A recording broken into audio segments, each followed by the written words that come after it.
We're gonna be harnessing the heat and cooling of the earth to basically get our air conditioning and cooling for our house. When we first bought this place, I think most people probably would have torn this house down.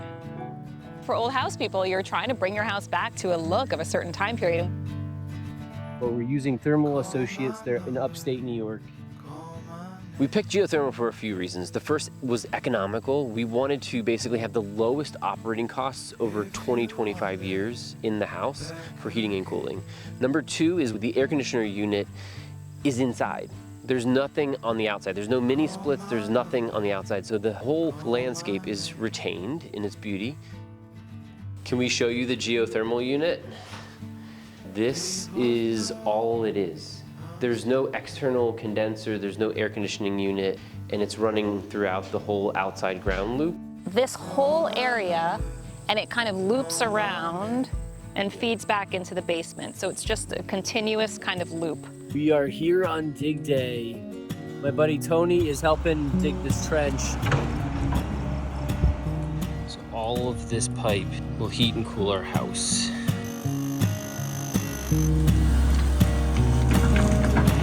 And they come into our basement here and then cycle over to the unit. And then one goes in and one is going out back into the field. So it's cycling. So it's cycling constantly. Now the loops themselves are good for like 50 years, potentially up to 100 years.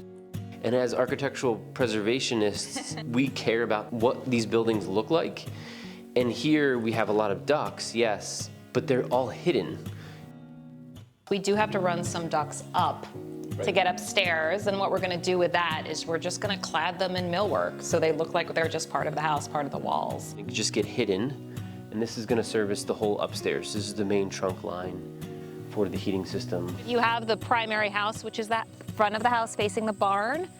This is an extension on the back, and then there's another wing going off the side, making sure that we're heating everything equally, but also having options in terms of what we want to heat at what time.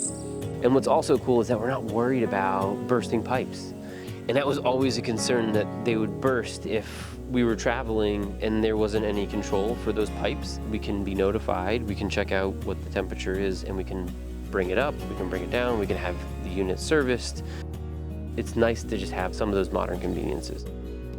Definitely was a higher upfront cost, but our energy costs in the long run will be lower. And this is a really good sustainable solution for an old house, which is always important to us. And right now there's tax breaks to really make this affordable for people to kind of get over that initial hump.